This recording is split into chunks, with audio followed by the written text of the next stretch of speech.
साल 2024 में या आने वाले समय में हमारे पशुपालक साथियों को बकरी पालन का काम करना चाहिए तो क्यों करना चाहिए?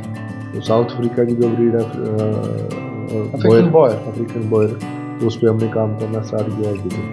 तो इस तरीके से हम 2 ब्रीड के काम कर रहे हैं और दोनों ही हमारी खिलाना भी अच्छा है, न्यूट्रिशन वैल्यू भी अच्छी हो और कॉस्ट भी कम हो उसकी। आप सुबह बकरी की आवाज़ से उठते हैं या अलार्म की आवाज़ से? जीवन एक टेस्ट मैच की तरह है। बिल्कुल बिल्कुल। और आप कई बार क्या पारी पे टिके रहना होता है। बिल्कुल, बस एक विकेट बचा के रखना, विकेट बचा के रखनी होती तो है। ऑलरेडी मेरे हिसाब से वो जीत डेफिनेटली होती है। क्लियर होना चाहिए। हाँ बिल्कुल बिल्कुल। कौन से मॉडल पे काम करोगे? कौन से मॉडल पे काम करना चाहते हैं कि ब्रीडिंग के लिए? हाँ, कैसे?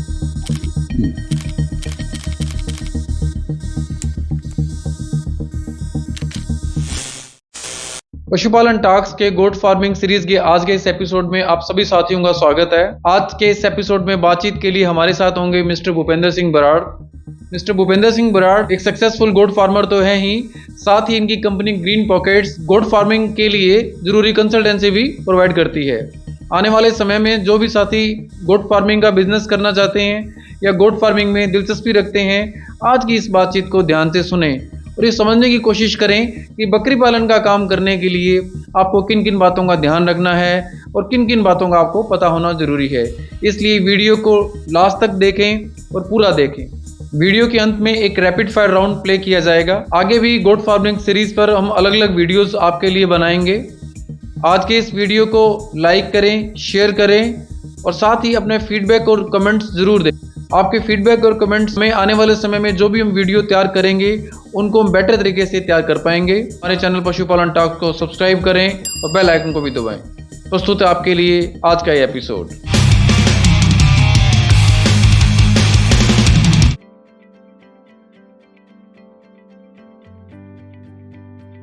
सभी साथियों को नमस्कार। गोट फार्मिंग सीरीज के आज के इस एपिसोड में हमारे साथ हैं बकरी पालन के क्षेत्र में काम करने वाली कंपनी ग्रीन पॉकेट के सीईओ मिस्टर भूपेंद्र सिंह जी बराड़।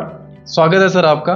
नमस्कार जी, आपके चैनल को और चैनल देखने वाले सभी श्रोतों को मेरा नमस्कार जी। और मैं आपका भी धन्यवाद करता हूँ जो हमें शायद आपने मौका दिया आपके साथ बैठने का। साल 2024 सब शुरू होने जा रहा है, तो हम तो आपसे ये जानना चाहेंगे भी साल 2024 में या आने वाले समय में हमारे पशुपालक साथियों को बकरी पालन का काम करना चाहिए तो क्यों करना चाहिए? सर ऐसा है, जो बकरी पालन का क्षेत्र में हम काम कर रहे हैं और जो आपने सवाल किया भी करना चाहिए और क्यों करना चाहिए, तो ये बिजनेस एक ऐसा है भी हर क्लाइंट इसे कर सकता है और इजी वे में कर सकता है। फार्मर जो छोटा फार्मर है वो भी आप घर पे लेडीज भी काम कर सकती है, इनको देख लिया तो स्टॉल फीडिंग के काम करते हैं, अच्छे से रख रखाव कर सकती हैं और कम इन्वेस्टमेंट है इसके अंदर और जो आउटपुट है वो ज़्यादा बेटर है, अच्छे हैं।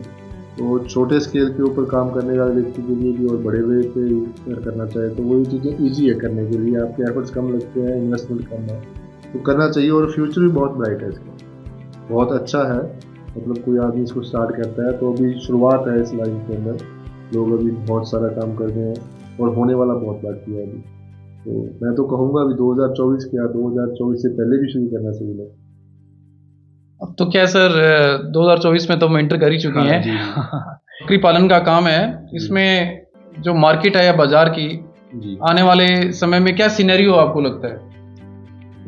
बकरी पालन का जो मार्केट है बहुत अच्छा है जी, ऐसा कोई इशू नहीं है, क्योंकि ऑल ओवर इंडिया के अंदर मटन के लिए गॉड को पाला जाता है अभी तक तो, क्योंकि मिल्किंग के पर्पज से हम देखो अभी तक गॉड फार्मिंग के अंदर कहीं या फर्स्ट रेवोल्यूशन के ऊपर हम घूम रहे हैं अभी, जो एक मटन के लिए इसको याद किया जाए या उसी के लिए पर जो सेकंड सिनेरियो आने वाला है वो मिल्किंग पे आने वाला है, तो उसमें लोग बहुत अच्छे लेवल पे काम कर सकते हैं इसके अंदर। जैसे डेयरी फार्म में गॉड डेयरी है तो यूरोप कंट्री के अंदर गॉड डेयरी का बहुत बड़ा प्रचलन है यूरोप कंट्रीज के अंदर।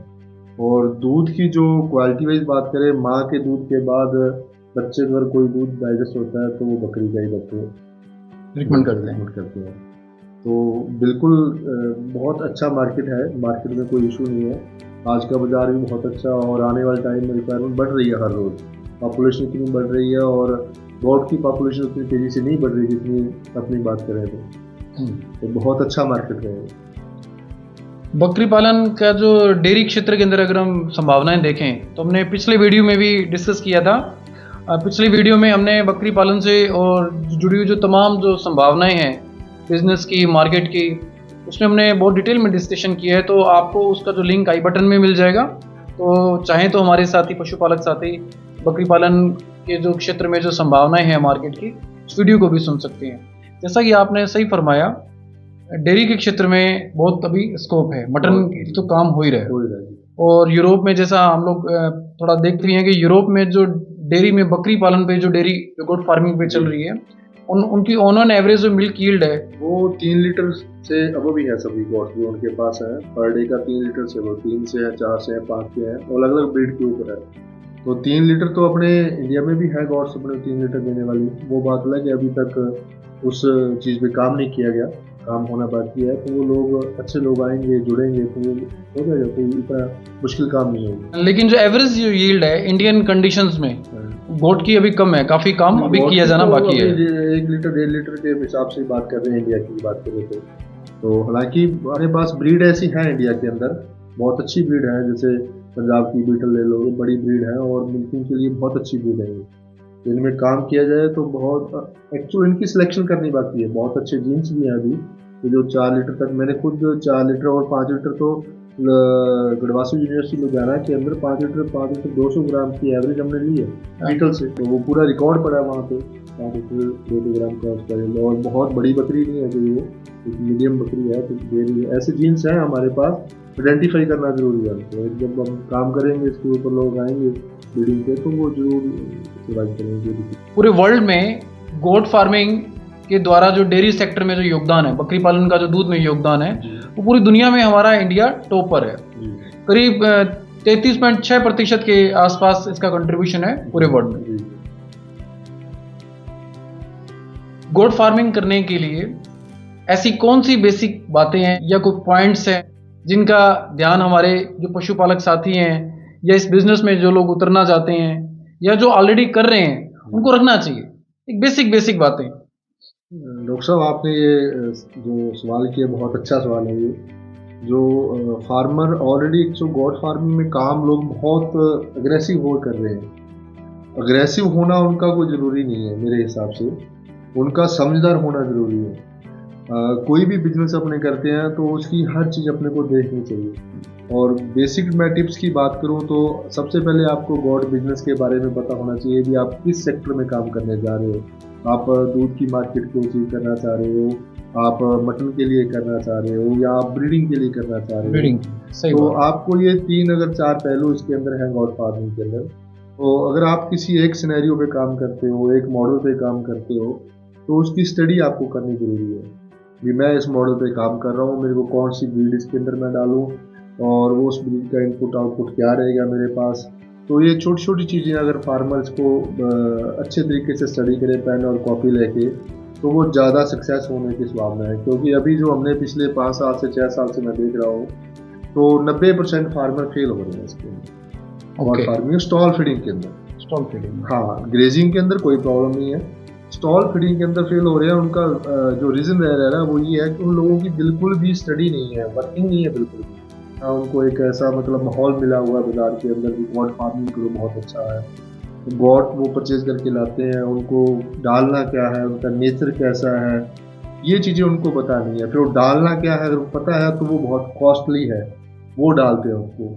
तो हमारे को ये चीज़ें मैनेज करनी, छोटे छोटे पॉइंट, हमने खिलाना भी अच्छा है, न्यूट्रिशन वैल्यू भी अच्छी हो और कॉस्ट भी कम हो उसकी। तो इन चीज़ों का अपने को ध्यान रखना पड़ेगा, फिर जाके हमसे लगता है। जो हमने गोट फार्म करना है उसके लिए अपने को जो पैरामीटर्स हैं, तो पर्पस जो क्लियर होना चाहिए। हाँ बिल्कुल बिल्कुल, कौन से मॉडल पे काम करोगे, कौन से मॉडल पे काम करना चाहते हैं, कि ब्रीडिंग के लिए, मीट पर्पस के लिए, डेयरी पर्पस के लिए, कौन से क्या चाहते हैं आप, ये सभी चीज़ों को एक साथ लेके चलना चाहते हैं। तो पूरी ट्रेनिंग ना होने की वजह से या सिर्फ इन्फ्लुएंस होकर कि कुछ जो बेसिक चीज़ें हैं उनको फॉलो नहीं करते। बिल्कुल नहीं, बिल्कुल। और फार्मर अपना बिल्कुल भी नहीं करता। देखो एग्रीकल्चर सेक्टर की बात करें तो पिछले 6 साल से एग्रीकल्चर सेक्टर में वर्क कर रहे हैं। तो ये सिर्फ गोट फार्मिंग के अंदर नहीं है, सभी जो लाइव स्टॉक उस पर भी है और जो ट्रेडिशनल काम खेती कर रहे हैं उसमें भी ये चीज़ें। तो अगर थोड़ा सा उन पर अगर अपने वर्किंग करके काम करें, उसकी मार्केट सिनेरियो देख के काम करें, उन चीज़ों को देखें, तो अपने को नुकसान होना कोई मतलब है ही नहीं, एक चांसेस भी नहीं है नुकसान हो एग्रीकल्चर सेक्टर के अंदर। पूरी तैयारी के साथ काम हाँ, करें। एग्रीकल्चर सेक्टर के अंदर नुकसान होने का मेरे हिसाब से, जो मैं ऑब्जर्व किया मैंने, कोई नुकसान होने वाली चीज़ नहीं है।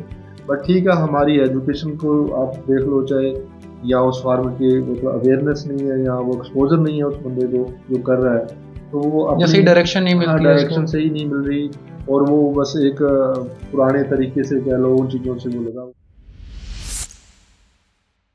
बराड़ साहब, ये जो अपनी जो गोट्स हैं, हाँ जी, ये किस एज ग्रुप में है? इतना इनका अप्रोक्सीमेट ऑन एन एवरेज कितना वेट होगा इनका? ये 4 महीने से लेके 7-8 महीने के बीच में है। कोई 6 का है, कोई 5 का है, कोई 7 का है।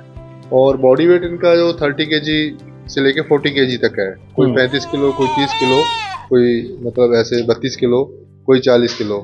तो ये अभी हम ब्रीडिंग के लिए मेल जो है वो तैयार कर रहे हैं। तो देखते हैं आगे 2-3 महीने में हमें पता चलेगा अभी कितने मेल जो हम ब्रीडिंग के लिए इनमें से रखना है। हम मुश्किल से 7-8% ही ब्रीडर निकालते हैं, ज़्यादा नहीं निकालते। ये इतने सारे हैं, तो इसमें से ये मानो 2-3 ब्रीडर ही हम चूज करेंगे। तो आपका कहने का मतलब ये है कि 6 महीने के आसपास की जो एज ग्रुप है उसमें ये 35 to 40 केजी वेट गेन कर लेते हैं जो मेल्स है, बिल्कुल है ना? और ये जो कैटेगरी इस तरफ जो आपने जो बाड़ा बनाया हुआ है, इसमें हमें कुछ बड़ी एज के मेल दिख रहे हैं और काफी अच्छे वेट में है ये। हाँ, ये बड़े ब्रीडर हैं। ये एक्चुअल 3 साल, 3.5 साल, 4 साल एज के आसपास की ब्रीडर हैं। ये जो हमारे फार्म जैसे एसोसिएट फार्म लगे हुए हैं, तो उनके पास जैसे 3 साल हो गए हैं, तो 3 साल के बाद क्या होता है, हम मेल को चेंज कर देते हैं। तो उस फार्मर को बोलते हैं भी वो पुराना ब्रीडर हमारे पास छोड़ो और नया आप ले जाओ, ताकि इसकी जो बच्चियां हैं वो आगे उससे क्रॉस ना कराएं। मतलब जो आप फार्म एस्टेब्लिश करवा रहे हैं उसमें आप ब्रीडर को रोटेट करते रहते हैं ताकि इन ब्रीडिंग को रोका जा सके। इन सभी का आप डाटा और रिकॉर्ड मेंटेन करते हैं? हाँ, वो बिल्कुल उसी तरीके से हम पूरा इनका शीट बना के रखते हैं, सब चीजें कि कौन सा ब्रीडर कौन सी ब्लड लाइन से कैसा है, कौन सा मेल है, कौन सा फीमेल है, तो वो डेटा वो रखना पड़ेगा अगर ब्रीडिंग पे काम करना है। ब्रीडिंग पर्पस के लिए जो ब्रीडर होता है जी, उसका हम आइडियल वेट कितना मान के चलते हैं कि कितना वेट उनके लिए वो बेस्ट माना जाता है? 80 और 100 के बीच में, 90 किलो 95 किलो अगर बॉडी वेट है ना, तो वो वेट का बिल्कुल सही रहता है। उससे ज्यादा अगर हेल्दी है और ज्यादा वो फैटी है तो ब्रीडिंग में दिक्कत आती है, उसका सांस का फूलना, गर्मी ज्यादा मनाना, और वो अगर कम एज नए यंग फीमेल हैं तो उनको क्रॉस करने में दिक्कत, उनको फीमेल का वेट कम होता है, मेल का बहुत ज्यादा होता है। तो हमारा ये मानना है 80-90 किलो के आसपास का जो ब्रीडर है वो मीटिंग के लिए सही है।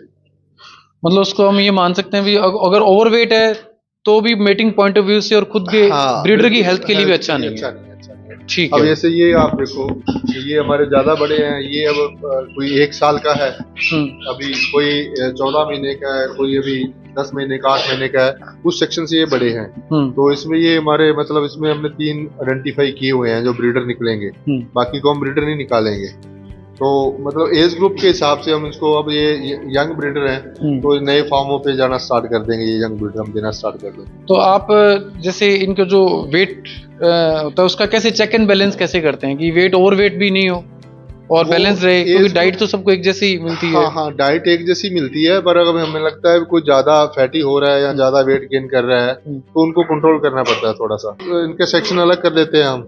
हमें मान लो लगता है 5 ज्यादा 10 ज्यादा हेल्दी है मतलब सभी हर्ड के अंदर, तो उनकी थोड़ी डाइट मेंटेन कर ली जाती है। ठीक, तो उस हिसाब से इनको रखते हैं। इनका जो वजन को आप संतुलित बैलेंस रखने की कोशिश करते हैं? हर महीने बॉडी वेट इनका करते हैं हम सभी का। ठीक है। और ये जो ये हमारा एक सेक्शन है जो एनिमल वीक होते हैं, बकरियों में ये प्रॉब्लम है, जो एनिमल वीक है उसको वो खाने नहीं देती, या कमजोर है या कोई बीमार, किसी को कुछ फीवर हो गया या कुछ और है, तो हम इस सेक्शन में लेके जाते हैं इनको। तो ये हमारा स्पेयर रखा हुआ है ताकि मतलब जो है, हाँ, अभी दूसरा एनिमल उसके साथ रहना। ये जैसे फीमेल है हमारी, तो ये 5 महीने 6 महीने 4 महीने से लेके 6 महीने के एज ग्रुप के अंदर फीमेल है। एक वो फीमेल थोड़ी बड़ी है, बाकी सारी छोटी बच्चियां हैं फीमेल ये। तो इनका ये अभी मतलब आने वाले 2-3 महीने के अंदर मेटिंग के लिए तैयार हो जाएगी। तो अदर फार्म जो बुक है हमारे पास फार्मर को देना है हमें। तो ये किस एज ग्रुप में बताइए आपने? ये अभी जो है वो 4 महीने से लेके 5 महीने 6 महीने 4 से 6 महीने के बीच में है। और इनका वजन भी करीब 25-30 केजी के आसपास है। 25-30 केजी के बिल्कुल आसपास। जैसे ये फीमेल अभी 4 महीने के बच्चे खड़े हैं, ये छोटे हैं अभी, तो अभी 3-4 महीने में इनको फार्मर को देना स्टार्ट करेंगे। फिक्स। और ये मान के चलते हैं कि जब 10 महीने की बोर गोट अपने जो फीमेल है 10 महीने की हो जाए हाँ जी, तो वो कंसीव कर सकती है। बिल्कुल श्योर, उसमें कोई दिक्कत नहीं है। 8 से 10 महीने की एज के अंदर वो कंसीव कर सकती है। और अप्रोक्सीमेट वजन उसका उस समय वेट होता है कोई 35 केजी प्लस होता है, 40 किलो के आसपास का वो रहता है। 40 केजी का ऑन एन एवरेज रह सकता है। तो ये जो फीमेल्स हम देख रहे हैं ये कौन कौन सी? ये जो रेड बोर है कालाहारी के नाम से, सेलनी की फार्म पे रखी हुई है। इसने अभी 2 बच्चे दिए, फर्स्ट टाइमर है ये, अभी 20 दिन के हुए हैं बच्चे इसके। इसने पहले एक बच्चा दिया, वो आप देखो वो भी 5 महीने का है और 34 केजी उसका बॉडी वेट हो चुका है बच्चे का, है ना। और ये सब अभी प्रेग्नेंट नहीं करवाई है अभी ये दूसरे फार्मों पे जाएंगी। जो हमारे पास बुकिंग आ चुकी है, हमारे एस्टेट फार्म लगे हैं, वो 10+1 20+1 उस तरीके से अदर फार्म पे हम उनको भेजेंगे।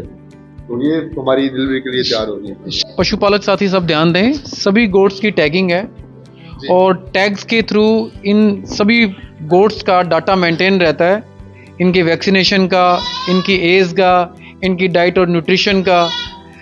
एक अच्छे फार्म को एस्टेब्लिशमेंट करने के लिए आपके पास जो लाइव स्टॉक है उनका कंप्लीट डाटा आपके पास होना चाहिए। बिल्कुल, मतलब ये फार्म का पहला थंब रूल ऐसा है, अगर आप डेटाबेस काम नहीं करते ना तो फिर आपका फार्म अच्छा ब्रीडिंग का सक्सेस नहीं हो सकता।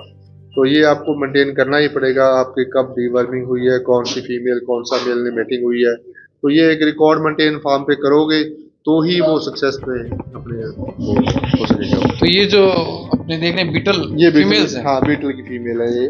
और अभी ये उसने 2 फीमेल ने बच्चे दिए हुए हैं और उसमें 4-5 फीमेल फर्स्ट टाइमर हैं जो अभी हम अभी 8 से 10 महीने की एज के अंदर है फीमेल वो, तो उनसे हम आगे बच्चे लेंगे अभी। तो 2-3 फीमेल ने बच्चे दे दिए हैं हमारे पास अभी। तो ये जो आप आइडेंटिफाई करते हैं बीटल ब्रीड के लिए जी, या सिलेक्शन करते हैं जी, तो इसके लिए क्या प्रोसीजर रहता है आपका? देखो, अब आपको मैं आगे दिखाता हूँ जो मेल है। ये हमारा जो ये वाला ये यहाँ एक संदीप जी हैं, तो वो बीटल में बहुत पुराना काम कर रहे हैं। तो जो हाइट अच्छी है और लेंथ बहुत अच्छी 44 इसकी हाइट हो चुकी है और अभी ये 16-17 महीने का बच्चा है। 16-17 90 केजी प्लस इसका बॉडी वेट हो चुका है। तो बहुत ही अच्छे जीन्स हैं। ऐसे जीन्स की मैं बात करता हूँ इंडिया में है। साथी देखिए, हाँ, ऐसे जीन्स अभी इंडिया में है। इसकी मदर के नीचे 5 लीटर मिल्क दूध था। इसकी मदर के मैंने आपने प्रॉपर रिकॉर्ड आपके पास? बिल्कुल, मैंने पूरा वो हम ब्रीडरी वो चूज करते हैं जिसकी मतलब मिल्क डैम की अच्छी रिकॉर्डिंग हो। तो ये हमारे पास जो ब्लड लाइन है बहुत अच्छी है। ब्रीडिंग का कोई भी काम करना चाहता है लाइव स्टॉक में जी, तो आपके पास डैम का रिकॉर्ड होना बहुत जरूरी है। बिल्कुल श्योर। भी उसकी जो मदर है उसने कितना दूध प्रोड्यूस किया, हाँ, उसकी हेल्थ कैसी थी, उसके ब्रीड कैरेक्टरिस्टिक कैसे थे। बिल्कुल। तो ये चीजें बहुत मायने रखती हैं। आप कोई भी फार्म एस्टेब्लिश करते हैं और खासकर जब आप ब्रीडिंग का काम कर रहे हैं तो इन्होंने बताया कि इसकी जो मदर है ये 5 केजी के आसपास मिल्क प्रोड्यूस करती थी और अगर वो मुझे लगता है कि कंपटीशन में पार्टिसिपेट करे तो वो शी हैव बीन विनर, बिल्कुल है ना, वो विनर होती। आप हमारे पशुपालक साथियों को ये बताएं जी कि गोट फार्मिंग की तरफ आपका इंटरेस्ट कैसे क्रिएट हुआ, कैसे आपके दिमाग में आया कि आप एक ग्रीन पॉकेट के नाम से कंपनी रखेंगे और इसकी कंसल्टेंसी शुरू करेंगे, कैसे ये सब चीजें आई और उसका नाम कैसे चूज किया आपने, इसके पीछे की स्टोरी क्या है? सब एक्चुअल हम एग्रीकल्चर बैकग्राउंड से हैं, तो खेती से जुड़े हुए हैं। पशुधन भी था, घोड़ों का शौक था, एनिमल लवर तो थे ही थे। और ये ग्रीन पॉट की बात करें, नाम की बात करें, तो हमारी जैसे सॉइल टेस्टिंग की लैब है, वाटर टेस्टिंग की है, तो हमारी एग्रीकल्चर कंसल्टेंसी कंपनी हमने क्या खड़ी की है। तो उसके लिए नाम चूज करना, तो ग्रीन जैसे ग्रीन रेवोल्यूशन की बात करते हैं अपने जैसे, तो गॉड जो पॉकेट था वो फार्मर की जेब की था। वो हमारा एक ऐसा मतलब आप फार्मर की पॉकेट को हरा भरा रखना चाहते थे। तो उसके लिए हमने ये नाम चूज किया। अभी ग्रीन पॉकेट्स के नाम से रखते हैं। तो एग्रीकल्चर में हम कंसल्टेंसी दे रहे हैं, सॉइल टेस्टिंग कर रहे हैं, वाटर टेस्टिंग कर रहे हैं, तो फार्मर को हम गाइड कर रहे हैं। तो उसके लिए मेरे को ये नाम सूटेबल लगा, तो ठीक भी था, तो उस तरीके से हमने इसको रखा। और रही बात गॉड फार्मिंग में आने की हमारी, तो गॉड फार्मिंग तो जैसे हमारा, मैंने आपको बताया मेरा बैकग्राउंड एनिमल लवर ही है। हम हॉर्सेस का बहुत शौक था, एनिमल दूसरे भी थे, गाय भैंस भी घर पे आम ही रखते थे। तो ये कुछ फार्मर हमारे साथ लिंक थे, जुड़े हुए थे, तो उनके साथ डिस्कस भी हुआ। तो ये गॉड फार्म का शुरू से दिमाग में रहता था यार, ये अच्छा बिजनेस है, करना चाहिए। और हमने देखा भी इधर उधर ये गॉड फार्मिंग जब काम अभी चल रहा है या थोड़ा बहुत लोग कर रहे हैं तो किस तरीके से कर रहे हैं। तो थोड़ा सा हमने अपना फोकस बढ़ाया तो हमारे को ये बेटर लगा, तो फिर हमने इसमें आने का प्लान किया, तो उस हिसाब से हम इसके अंदर। तो जो ग्रीन पॉकेट के नाम से आपकी जो कंपनी है बराड़ साहब, जी जी। तो क्या काम करती है आपकी कंपनी गोट फार्मिंग के लिए? हमारी जो कंपनी है गॉड फार्मिंग के लिए, हमने अफ्रीकन बॉयर के ऊपर काम करना स्टार्ट किया और हमने कॉन्ट्रैक्ट फार्मिंग करवाई और आज भी लोगों के साथ कर रहे हैं। और फिर कंसल्टेंसी के रूप में लोगों को बताया भी इस तरीके से फार्मिंग करनी चाहिए, क्योंकि जो लोग फार्मिंग कर रहे थे हमने देखा तो वो बहुत मतलब अजीब तरीके कह लो या ट्रेडिशनल तरीके से काम कर रहे थे वो। तो हमारा ये मन था भी इनको जो टेक्निकल इशू आ रहे हैं तो उनको कैसे हम अवॉइड कर सकते हैं या कैसे उनको बेनिफिट दे सकते हैं। तो उसमें हमने कंसल्टेंसी का हमने फार्मर के साथ शेयर किया, लोगों को फार्म विजिट करना, लोगों का देखना, जाके फार्म किस तरीके से डेवलप करवाना है, ऐसे काम करना स्टार्ट किया। तो फिर ये हमारी लाइन बनी। तो इसमें हम गॉड फार्मिंग, हमारे को इंटरेस्ट भी था, तो ब्रीड के ऊपर भी नई ब्रीड थी हमारे पास, तो काम किया तो लोगों का बहुत अच्छा हमें सहयोग मिला। तो डॉक्टर्स की टीम हमारे पास थी, तो हमने इस लाइन में इस तरीके से काम किया। तो आपने मतलब लोगों को जो इस बिजनेस में उतरना चाहते हैं, हाँ जी, उनको आप सलाह मशवरा कंसल्टेंसी भी प्रोवाइड करवाते हैं बिल्कुल बिल्कुल, और एस्टेब्लिशमेंट में भी हेल्प करते हैं? बिल्कुल बिल्कुल बिल्कुल बिल्कुल जी। हमारा एक्चुअल मकसद ये है भी गॉड फार्म हम भी कर रहे हैं, लोग भी करें, तो एक फार्मर्स के लिए कह लो या अदर पर्सन जो जॉब भी कर रहे हैं, लड़के कम आजकल आपको पता है हर चीज़ लोगों को ज़्यादा हो चुकी है, पे भी उतना लोग मिल रही है उनको, तो वो अपना बिजनेस अगर वो डेवलप करते हैं तो बहुत अच्छे तरीके से इस मॉडल के अंदर आ सकते हैं, वो रन करते हैं। तो हमारी एक कम्युनिटी तैयार करने का प्लान चल रहा है अभी, एक अच्छे स्टॉल फार्मिंग कर रहे हैं जो लोग बोर्ड के अंदर आए और अच्छी एक कम्युनिटी तैयार हो। तो हम भी चाहते हैं ये जो बिजनेस है वो इंडिया को रिप्रेजेंट हो और लोग इसमें बहुत ज़्यादा सहयोग भी कर रहे हैं। तो आपका जो इंटरेस्ट है वो बेसिकली किस तरह की बकरियों की नस्ल पर आप दिलचस्पी रखते हैं? आपकी जो ग्रीन पॉकेट है, हाँ जी, हमारा जो एक्चुअल गॉड से हम क्या ले सकते हैं हमने ये देखा, तो जो इंडिया के अंदर वर्क हो रहा है वो अपना मटन की बात करते हैं, मांस की बात करते हैं, उसके लिए बकरी को पाला जाता है। तो हमारा ये रहता है कि अगर मांस के लिए बकरी पालनी है तो कौन सी ब्रीड अच्छी है जो हमें मांस अच्छा दे सकती है, ज़्यादा दे सकती है, प्रोडक्शन जिसकी अच्छी हो, वेट गेन अच्छा हो। और दूसरी बात करें मिल्किंग के लिए, अगर दूध के लिए बकरी पालनी है तो फिर दूध के लिए कौन सी ब्रीड अच्छी है, तो उसके लिए हमें ध्यान रखना पड़ेगा। तो उसके लिए हमने 2 ब्रीड पे काम करना स्टार्ट किया, अफ्रीकन बॉयर और बीटल पे। तो एक मिल्किंग के पर्पज़ से अच्छी है और दूसरी वेट गेन के पर्पज़ से अच्छी है। तो साउथ अफ्रीका की जो ब्रीड है अफ्रीकन बॉयर, तो उस पर हमने काम करना स्टार्ट किया और बीटल की। तो इस तरीके से हम 2 ब्रीड पे काम कर रहे हैं और दोनों ही हमारी कह सकते हैं हमें पसंद है हमारी। तो आपने इन दोनों बकरियों का चुनाव, इन नस्लों का चुनाव आपने हाँ, एक तो ग्रोथ की वजह से किया, हाँ, अफ्रीकन बॉयर में ग्रोथ अच्छी आ रही है, हाँ, और बीटल जो अपने इंडियन कंडीशंस में हाँ, मिल्किंग के लिए बेस्ट ब्रीड है। के लिए बेस्ट ब्रीड है। और दूसरा हमारा गढ़वासू यूनिवर्सिटी, पंजाब यूनिवर्सिटी के साथ हमारा कैमू साइना ब्रीड अप्रूवल के ऊपर गढ़वासू यूनिवर्सिटी, पंजाब, हाँ, गुरु अंगद देव यूनिवर्सिटी लुधियाना के अंदर। तो 1.5 साल पहले हमारा कैमू साइन हुआ, तो उनके साथ ब्रीड अप्रूवल के ऊपर, उस ब्रीड के अंदर हम इसलिए काम कर रहे हैं जिसको ताकि अप्रूव किया जाए और एक डेयरी फार्म के तौर पे लोग इस फार्मिंग में आए, तो इसलिए हम बीटल को ज़्यादा दूध के लिए प्रमोट कर रहे हैं। ये तो चलो आप दोनों बकरियों की नस्लों का चुनाव किया, अफ्रीकन बॉयर और बीटल, लेकिन हमारे जो पशुपालक साथी हैं वो तो देश के अलग अलग हिस्सों में हैं, तो उनके लिए आप क्या सजेस्ट करोगे भी कौन सी नस्ल से की तरफ उनको जाना चाहिए बकरियों में? जी, उनके लिए सर मैं ये कहना चाहूँगा, अगर वो आदमी जो काम कर रहा है वो मटन के लिए काम करेगा तो उसको देखना चाहिए जो बकरी वो पाल रहा है वो कितने केजी की है और 1 साल के अंदर उसका बॉडी वेट कितना होता है और 5-6 महीने में कितना होता है। तो वो कोई भी ब्रीड ले, वो अच्छी एक ब्रीड का जीन्स जेनेटिकली अच्छी हो और जिसका वेट गेन अच्छा हो तो उस ब्रीड पे जाए। वो ये ना देखे मेरे को फलानी ब्रीड रखनी है, तो वो ब्रीड का सिलेक्शन हम ये कहेंगे भी मटन के लिए कर रहा है तो वो उसकी वेट गेन के ऊपर जरूर जाए, ताकि उसको मांस के अंदर वो प्रोडक्शन ज़्यादा देगी तो उसको बेनिफिट ज़्यादा होगा। दूसरा, वो दूध के लिए अगर वो कर रहा है तो दूध के लिए उसको उस तरीके का चयन करना पड़ेगा भी उस एरिए के, उस क्षेत्र के अंदर दूध के लिए अच्छी ब्रीड कौन सी है। तो कोई इतना बड़ा दूरी का काम भी नहीं, अगर वहाँ कई क्षेत्र ऐसे हैं जहाँ बकरी बहुत अच्छी बड़ी बकरी नहीं है और दूध के लिए भी अच्छी नहीं है, तो अदर स्टेट से वो उसको ट्रैवल करवा के वहाँ एक ब्रीड को डेवलप किया जा सकता है जहाँ पे वो रहता है।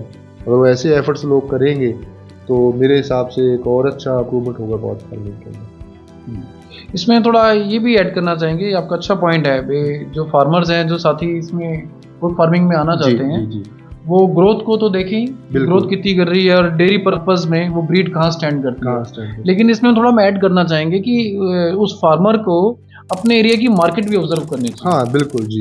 सबसे पहले तो बिजनेस का जो मेन पहला की कहते हैं हम उसकी बिजनेस की, तो वो ये मार्केट है।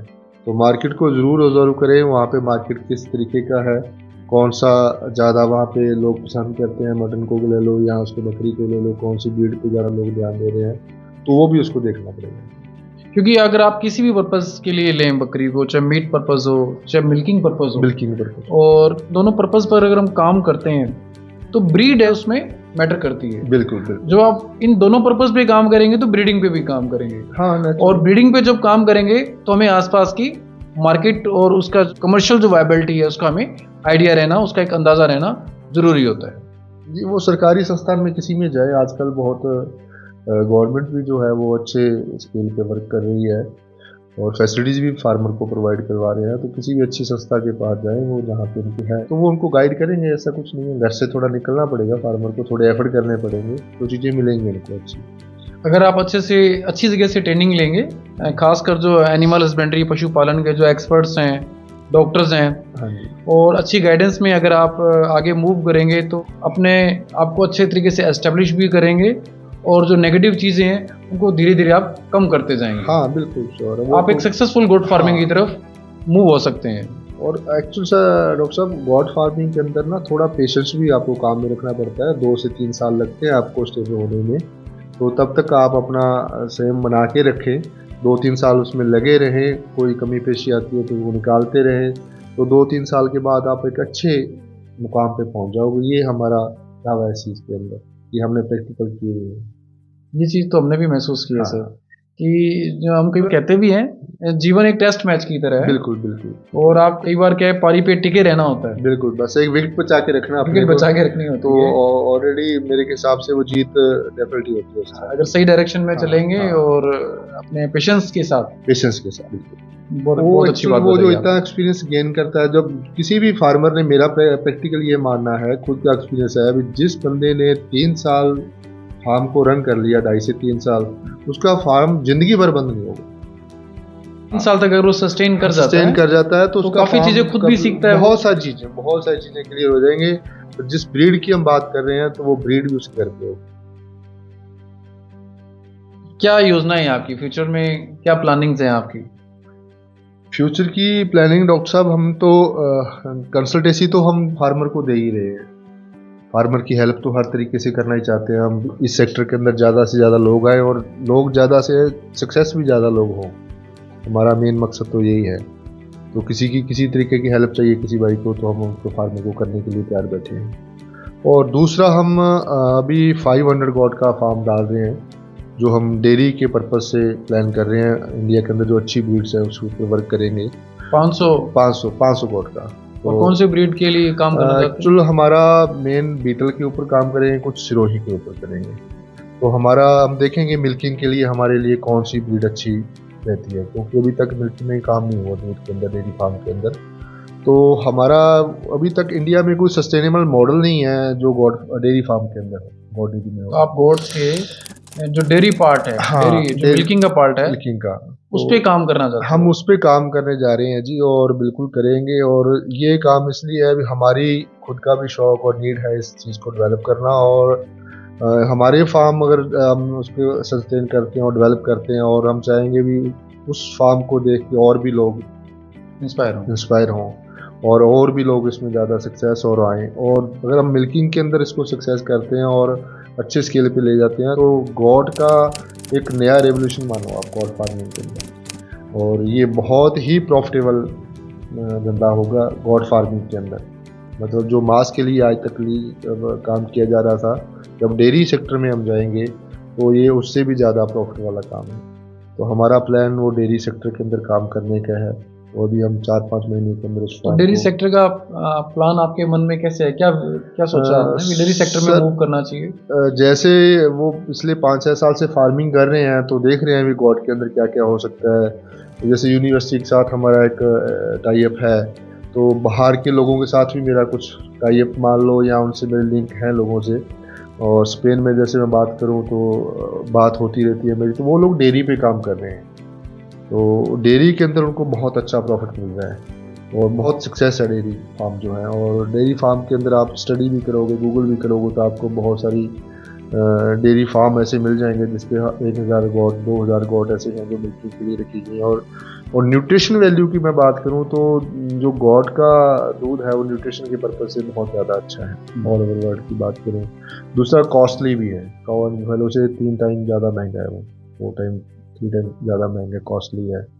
और बात अपने कर रहे हैं उसकी घी और चीज़ की बात करें तो वो भी आप देखो इंडिया के अंदर आज 2700 रुपये से लेके 3000-3200 रुपये केजी का रेट है इसका, चीज़ का, गॉड चीज़ का, जो बड़ी सिटीज़ के अंदर चलता है। तो ये हमें उसके अंदर आने का मतलब प्लान ये था भी, एक तो प्रॉफिट ज़्यादा होगा, पैसा ज़्यादा आएगा। मतलब गोट मिल्किंग के मॉडल को एक तो लोगों के बेनिफिट के लिए ब्रांड के रूप में डेवलप करना। हाँ, जी जी जी। और हर कोई आज हमारा एक और भी प्लान वही, जैसे सिटीज़ के अंदर लोग हर कोई का फ्रेश दूध चाहिए, ताज़ा मिल्क लेना चाहिए, और गाय भैंस बहुत मुश्किल है।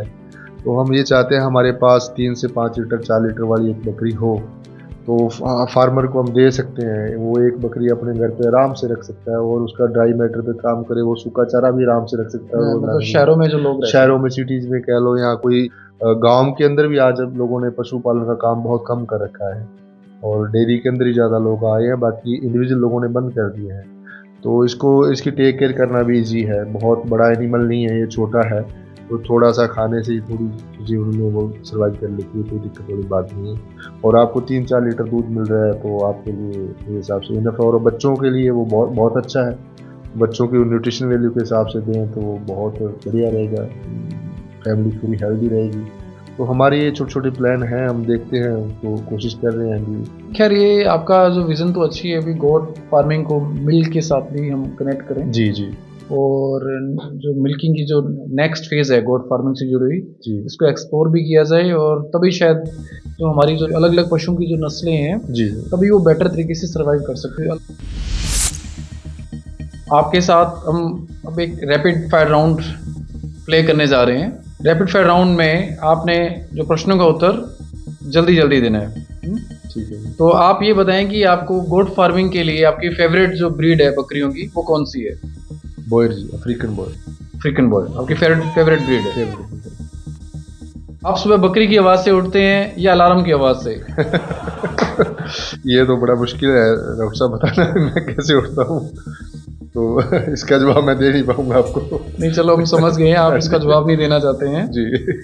तो ये बताएं भी, घर में आपके गाय का दूध इस्तेमाल होता है या बकरी का?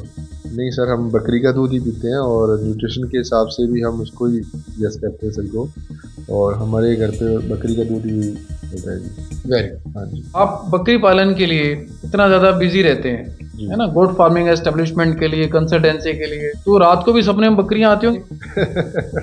बिल्कुल जी, रात में सपने में बकरियां आती है। पे कोई फिल्म देखी है आपने, या गोट पर कोई फिल्म देखी है आपने, नाम सुना है कभी आपने?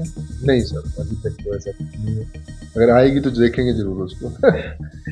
तो हमारे पशुपालक साथियों को हम बताना चाहेंगे 2024 में 2 बड़ी फिल्में रिलीज होने जा रही हैं। गोट नाम तेलुगु मूवी होगी, और एक फिल्म है मलयालम जो कि यूएस जो प्रोडक्शन है उसके साथ मिलकर बनाई जा रही है। हालांकि ये सब बात बताने का कोई आपका कितना रिलेशन था आप समझ सकते हैं कि ये जस्ट ह्यूमर के लिए, लेकिन ये दोनों फिल्में जरूर रिलीज होने जा रही हैं।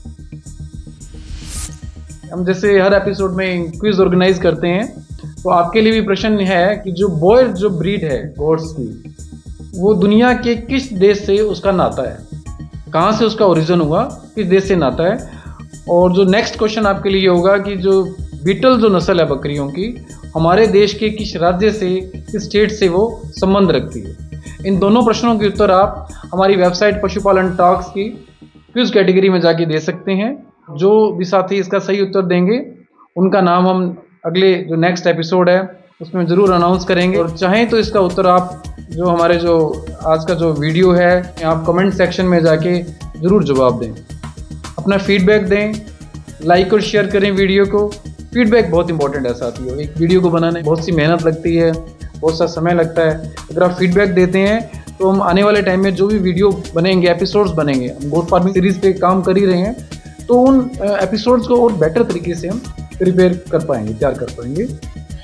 वीडियो को लाइक और शेयर करें, हमारे चैनल पशुपालन टॉक्स को सब्सक्राइब करें और बेल आइकन को भी दबाएं। आप सभी साथियों को और बराड़ साहब आपको भी नए साल 2024 की बहुत आपके चैनल के जो श्रोते हैं उनको भी एक तरफ से नए साल की हार्दिक बधाई।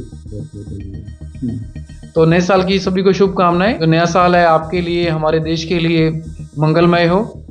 और बराड़ साहब का भी बहुत बहुत शुक्रिया, आपने समय निकाला और हमारे साथ आज डिस्कशन किया। और हम ऐसा समझते हैं कि जो जिन लोगों ने भी, जिन साथियों ने भी इस डिस्कशन को ध्यान से सुना, उनको ज़रूर बेनिफिट हुआ होगा। जल्दी ही मिलते हैं नेक्स्ट एपिसोड में पशुपालन टॉक्स के। Stay healthy and stay connected. Thank you very much friends.